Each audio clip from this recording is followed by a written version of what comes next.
Olá, olá, bom dia. Acho que houve algum problema aqui de internet, mas já voltou. Bom dia, Hare Krishna, todas as glórias a Shila Prabhupada. Meu nome é Rukmini Devidasi. Estamos aqui mais uma vez da Ecovila Govardhana, a convite do Paravyoma Prabhu, para que a gente continue o estudo do Srimad Bhagavatam, dessa encarnação literária de Krishna, né? O Purana Imaculado dos Vedas, que nos permite nos manter no barquinho, indo em direção a Krishna, mesmo na atual era de Kali. Então,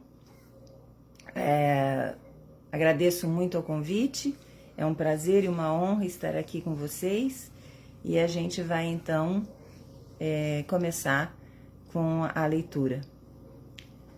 Om Namo Bhagavate Vasudevaya. Om Namo Bhagavate Vasudevaya. Om Namo Bhagavate Vasudevaya.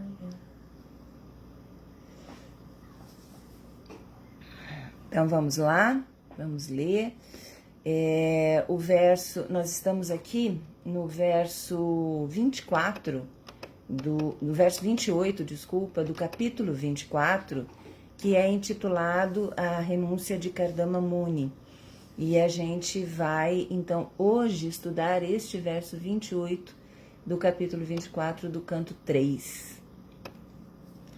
Bahujama Vipakvena Samyag Yoga Samadhina Drashtum Yatanti Atayaha Shunyagare Shuyat Padam.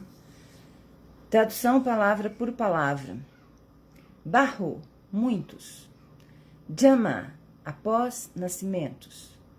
Vipakvena, que é maduro. Samyak, perfeito. Yoga Samadhina, em transe de yoga. Drashtum, para ver. Yatanti, eles se esforçam. Yatayaha, os yogis. Shunya agareshu, em lugares reclusos. Yat, cujos. Padam, pés. Tradução e significado são dados por sua divina graça, Shila Prabhupada. Jaya Shila Prabhupada. Tradução.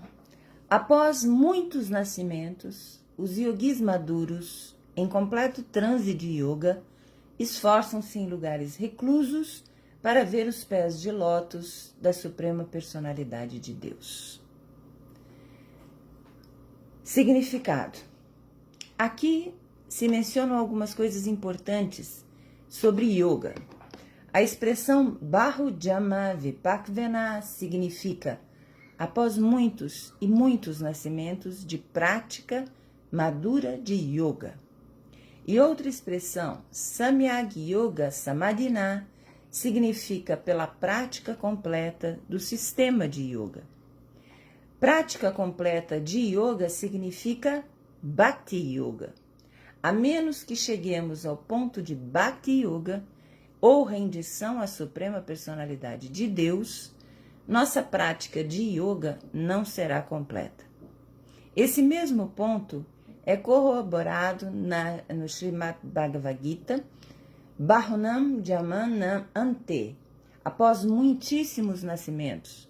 O Gyani, que amadureceu em conhecimento transcendental, rende-se à Suprema Personalidade de Deus. Kardama Muni repete a mesma afirmativa. Após muitíssimos anos e muitíssimos nascimentos de completa prática de yoga, pode-se ver os pés de lótus do Senhor Supremo num lugar recluso. Não é fato que, após a prática de algumas posturas sentadas, alcança-se a perfeição imediatamente. É preciso praticar yoga por muito tempo, muitos e muitos nascimentos, para tornar-se maduro e o yoga tem de ser praticado num lugar afastado. Ninguém pode praticar yoga numa cidade ou num parque público e declarar que se tornou Deus simplesmente em troca de alguns dólares. Tudo isso é propaganda de farsantes. Aqueles que são realmente yogis praticam yoga num lugar afastado e, após muitíssimos nascimentos, obtêm o sucesso, contanto que se rendam à Suprema Personalidade de Deus. Essa é a completa perfeição do yoga. Namah Vishnu Padaya Krishna Prestaya Bhutale Shrimate Chandramukha Swami Tenamine. Namah Vishnu Padaya Krishna Prestaya Bhutale Shrimate Bhaktivedanta Swami Tenamine. Om Gyana Timrandasya Ganagana Shalakaya Chakshur Miletanyana Tasmai Shri Gurave Namaha. Hare Krishna, Krishna Krishna, Hare Hare, Hare Rama, Rama Rama, Hare Hare. Então, pessoal todo chegando aí, a Alice Ilan, Otávio, Daniel, Neves Maria, Sérgio Azevedo, bom dia a todos. Então vamos reler a tradução do verso. Após muitos nascimentos, os yogis maduros, em completo transe de yoga, esforçam-se em lugares reclusos para ver os pés de lótus da Suprema Personalidade de Deus. Muito bem. Se você lê esse texto assim, desavisadamente, alguns pontos que são muito interessantes passam desapercebidos. É muito fácil a gente ler uma frase como essa e ir para frente, tocar em frente. Mas aqui tem aspectos muito interessantes que Prabhupada, no significado, pontuou, né? Então, vamos lá. Quais são? Nesse verso, a gente tem 5 pontos que eu acho que são muito interessantes. E aí, tirando exatamente do verso, eu resolvi colocar esses 5 pontos separadamente. Mas antes de ver esses 5 pontos, vamos dar uma geral, porque muitas pessoas vão ver esse vídeo em um outro momento. E às vezes, talvez pessoas que não, como vocês, não tenham a formação ainda nessa filosofia para entender o que a gente está falando. Então vamos contextualizar. Nós estamos aqui no capítulo 24, esse capítulo é intitulado A Renúncia de Kardama Muni, né? E esse capítulo, ele descreve os eventos finais da vida de Kardama Muni, que renuncia ao lar, nesse capítulo, e a glorificação de Kapila Muni, seu filho, que é uma encarnação divina. Então, Kardama cumpre a sua missão aqui neste capítulo. Após o nascimento de Kapila, Kardama entende que a sua missão foi cumprida. Por quê? Porque ele havia seguido as ordens do Senhor Brahma, que era de procriar e manter o Dharma. Então, ele fez isso, ele gerou 9 filhas. Essas filhas casaram-se com 9 sábios, 9 grandes sábios, e o mais importante, o Senhor Supremo nasceu, Kardama Muni, junto com sua esposa, Devahuti, tiveram essa encarnação, esse aparecimento de Krishna como filho deles, né? Com o nome de Kapila Deva. Legal? Então aqui a gente tem essa contextualização de onde que a gente está. Vamos para frente e vamos ver esses 5 pontos que neste capítulo, nesse verso em específico, são ditos e que têm uma importância impressionante. Olha só, vamos ver a tradução do capítulo. Após muitos nascimentos, os yogis maduros Em completo transe de yoga, esforçam-se em lugares reclusos para ver os pés de lótus da Suprema Personalidade de Deus. Então aqui nós temos, após muitos nascimentos, vamos tentar enxergar o que cada uma dessas coisas significam. Após muitos nascimentos. Outra expressão que é colocada, yogis maduros. O que significa isso? Em completo transe de yoga. O que significa isso? Esforçam-se em lugares reclusos.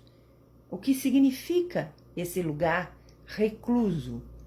Para ver, chave, pés de lótus do Senhor, da Suprema Personalidade de Deus.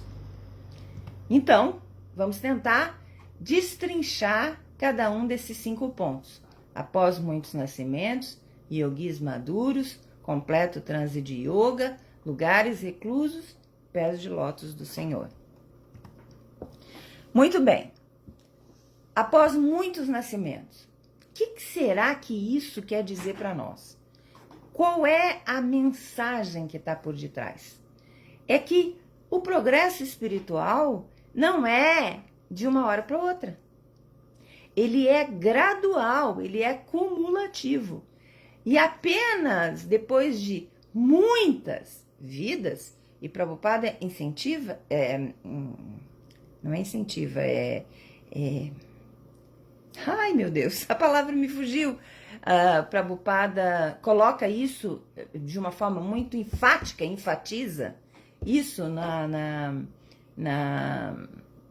no seu significado, que apenas depois de muitas e muitos nascimentos, muitas e muitas vidas, de prática sincera e de purificação, o buscador vai então, o yogi vai então amadurecer a ponto de desejar ver Deus.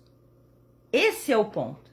Desejar ver Deus, desejar ver Bhagavan, verdadeiramente. Então, esse não é um processo que acontece de uma hora para outra, né? Houve muitas e muitas vidas para que esse yogi resolva ou deseje ver Deus. E aí nós temos um outro aspecto importantíssimo, né? Ver Deus. Não é só encontrar com Deus, é ver Deus. Quais são as implicações disso, né? Desse ponto, após muitos nascimentos, após muitos e muitos nascimentos. A realização espiritual não pode ser uma coisa forçada, artificial. Ela vem de que maneira? Ela vem com a maturidade. E aí, assim, essa palavra maturidade pode ter milhões de aspectos e de significados. O que é maturidade para cada um de nós? O que significa maturidade?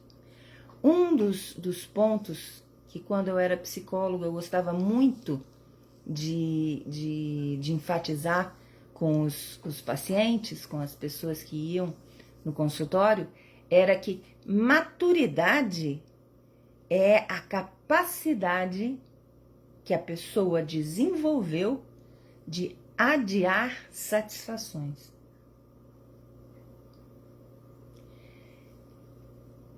Quando a gente deseja para ontem. A pessoa que não é madura o suficiente, ela não consegue adiar a satisfação desse desejo para depois. Ela quer para ontem. E em função disso, ela faz um monte de coisas, né? Os homens aí que gostam muito de carro, claro, eu não estou falando de devotos, porque devotos já entenderam, mas no geral na sociedade, né? Quando sai um carro novo, os homens ficam doidos, eles querem aquele carro. né? E muitas vezes eles não sabem adiar a satisfação desse carro para depois. Eles simplesmente querem para ontem.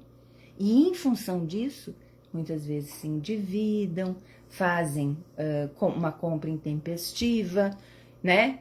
Para satisfazer um desejo que daqui a 20 minutos depois que foi feito, realizado, já nem lembra mais, já passou. Aí vem outro desejo, depois mais outro desejo, depois mais outro desejo. Então, isso do ponto de vista da psicologia, o que é maturidade. Adiar satisfação de desejos. E quanto que a gente deseja, né, não? Então, aqui está sendo dito que é preciso muitos e muitos nascimentos para que a gente tenha maturidade para relativizar os nossos desejos. Quando a gente chega no ponto de, após muitos nascimentos e mortes, o yogi maduro desenvolveu paciência espiritual. E o foco é a purificação sincera, vida após vida. Bom, acho que vocês podem colocar aí os posicionamentos de vocês, mas acho que esse é um ponto muito interessante, né, desse verso. Bom, aí vem a história do yogi maduro, que está em completo transe de yoga. Esse é um outro ponto que é colocado aqui no verso, né? O yogi maduro que está em completo transe de yoga. A que se refere isso? O que é estar em completo transe de yoga? Se a gente pensar nos 8 estágios do Ashtanga Yoga, é a pessoa estar em Samadhi, onde a mente é perfeitamente absorvida na realidade espiritual. Mas, se a gente pensar do ponto de vista impersonalista, a gente vai pensar que é as palavras estão me fugindo hoje, me desculpe, mas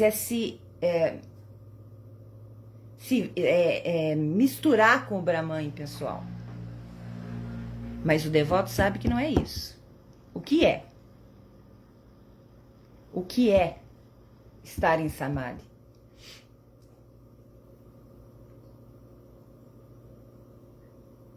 Não é essa imersão no Brahman pessoal, mas sim desenvolver uma relação pessoal com a Suprema Personalidade de Deus. E como e quando que a gente consegue uma relação pessoal com a Suprema Personalidade de Deus? Quando desenvolveu maduramente o serviço devocional, Bhakti.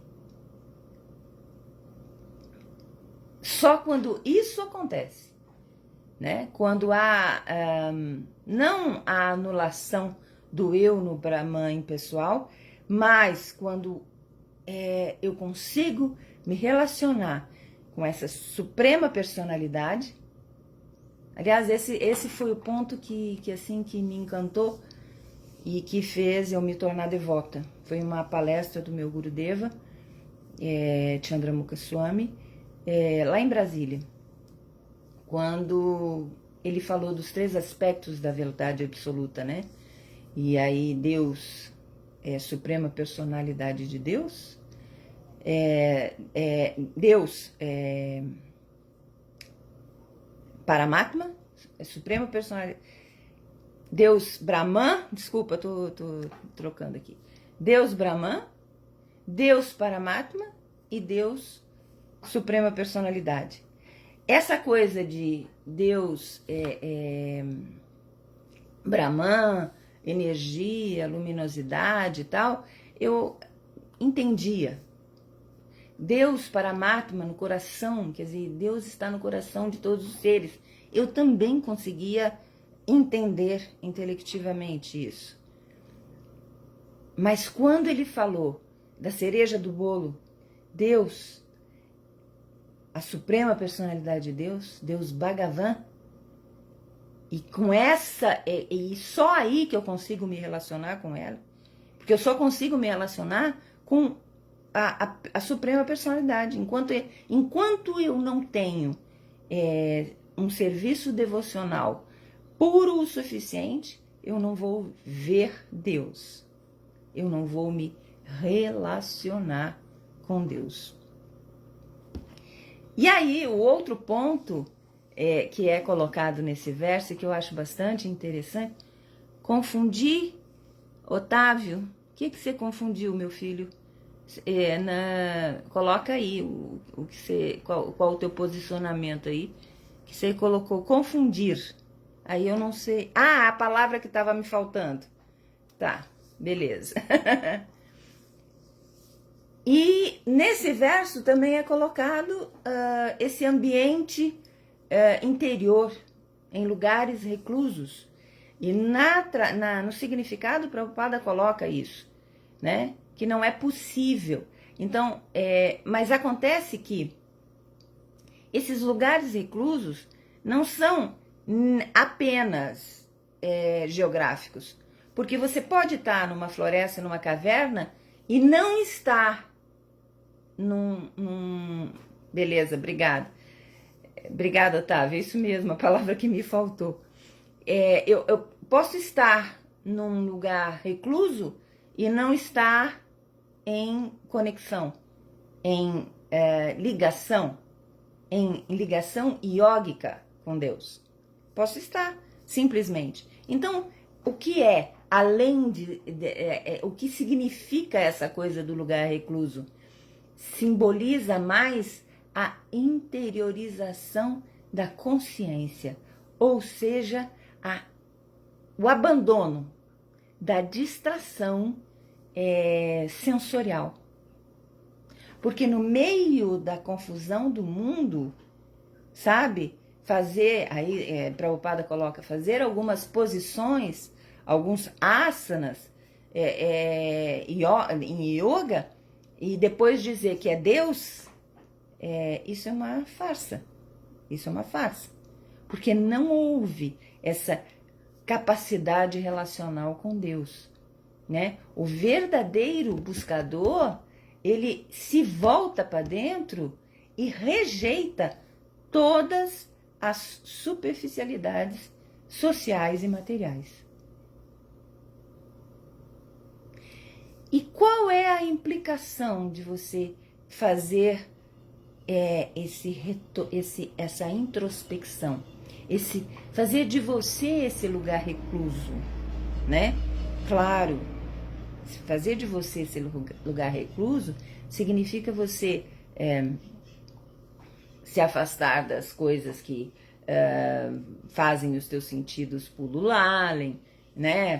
Fazem você ficar muito ansiosa com as coisas do mundo, que fazem com que os teus desejos mundanos fiquem muito atiçados, né? Então, isso é importante, né? A gente sair, né? Se retirar, se recolher, né? No yoga chama, acho que pratyahara, né? Recolher para os órgãos dos sentidos para conseguir entrar em contato com o que verdadeiramente tem importância e valor, né? Agora, qual é a implicação prática de você pratyahara, de você se recolher os seus sentidos nesse mundo? Isso reforça uma prática muito importante, que é a prática do desapego. Vejam, eu acho isso tão incrível porque é tudo muito interligado. Uma coisa que se liga com outra, que se liga com outra, e que explica a outra, e que faz com que eu entenda tudo muito melhor. E aí termina em ver os pés de lótus da Suprema Personalidade de Deus. Esse verso termina com essa parte. Ver os pés de lótus da Suprema Personalidade de Deus. Ou seja, essa é a nossa meta suprema. E o que significa isso? Isso significa que você chegou no ápice da realização espiritual. E é a percepção direta da Suprema Personalidade de Deus, Bhagavan. Ver os pés de lótus é ver Deus com toda a sua beleza transcendental, com toda a sua acessibilidade divina e significa um ato de rendição e de humildade. A visão de Deus é a meta positiva do yoga. Não o vazio, mas a plenitude relacional, a plenitude da relação com Deus. Essa visão é reservada àqueles que se purificaram em consciência. De que forma, de que modo, por meio de quê? Amor devocional, por meio de Bhakti, por meio de serviço devocional. Incrível isso, né?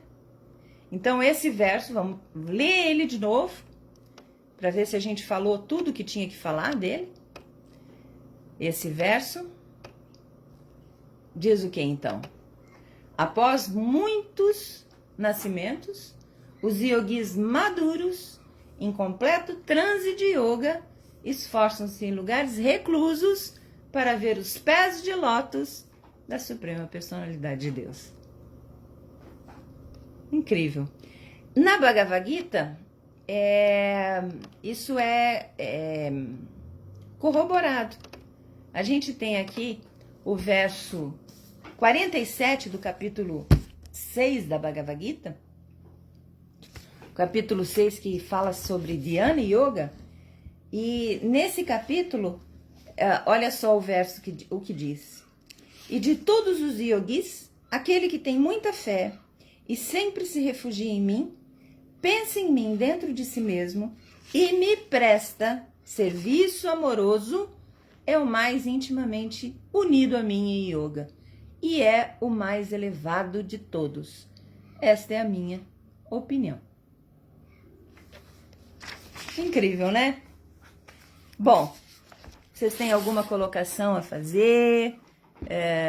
Querem alguma coisa que me passou aqui, que eu não falei, passou desapercebido desse verso? O que vocês acham de tudo isso? Enquanto isso, eu vou ver aqui, ó. Nós temos o Otávio Daniel, nós temos o Sérgio Azevedo, Alice, Sundarang, Pedro Paulo, que é o nosso querido Paravioma. Reverências a todos. Muito bem. Alguma colocação a mais? Eu acho, sabe, toda vez que eu vou ler um verso desses, eu sempre penso que se a gente for ter uma leitura rasa, a gente nunca vai pensar em todas essas coisas lendo esse verso. Se a gente for pegar esse verso e simplesmente, falar ele, passa desapercebido todos esses pontos, sabe? Então, realmente, a filosofia precisa ser esmiuçada, a gente precisa estudar. E a gente tem a graça, né? A gente tem a sorte, a misericórdia, do jeito que vocês quiserem chamar, de Prabhupada ter feito o que fez e ter destrinchado cada verso no seu significado, né? Porque ele coloca os pontos principais de uma forma tão tranquila que é muito legal, muito, muito bom. Todos esses versos que para minha inteligência, não sei para vocês, mas para minha inteligência passariam desapercebidos todos esses pontos.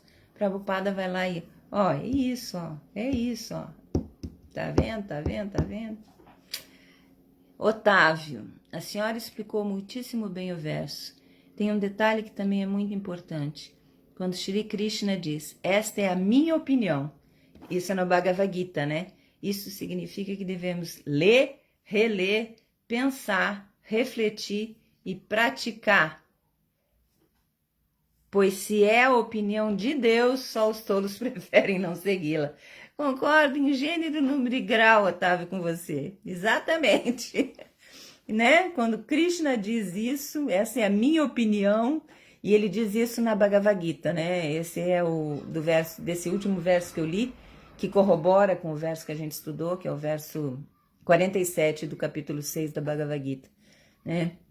De todos os yogis, aquele que se refugia em mim com fé e me adora com amor transcendental é considerado o mais elevado de todos. Então, é isso. Pessoal, por que Kardama Muni está falando isto para Kapila Deva? O Prabhu Paravyoma está colocando. Bom, ele está se recolhendo, ele está se retirando, né, Prabhu? Então, ele está fechando um ciclo. E ele está fechando um ciclo com o ponto que define que, ó, missão cumprida. Fechou. Agora eu vou para a floresta, porque é assim que deve ser. Eu cumpri com o meu Dharma, eu fechei o meu ciclo. E daqui para frente, agora eu vou seguir o que eu tenho que seguir, porque eu já fiz o que o Senhor Brahma disse que era para eu fazer. Eu já cumpri, já está fechado. Já procriei, já cumpri com o meu Dharma de pai, já fiz tudo o que eu tinha que fazer. Então agora, esse ponto aqui fecha o que eu tenho que fazer. Então ele encerra, na minha opinião. O senhor tem alguma colocação a fazer sobre isso, Prabhu?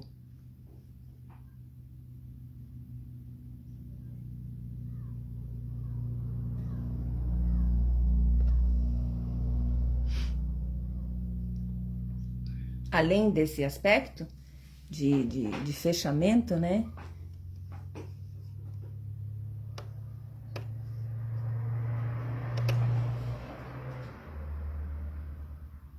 De ter cumprido com o Dharma e de ter tido as suas 9 filhas, todas elas casadas com 9 sábios, e o mais importante, de ter dado dado não, né? Ter sido o canal da vinda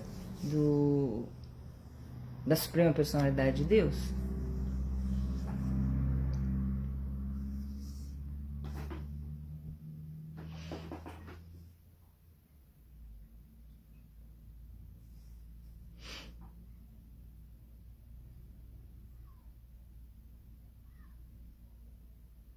Alguma outra colocação? Eu tô com a conexão bem lenta aqui, toda hora tá aparecendo para mim isso. Conexão lenta.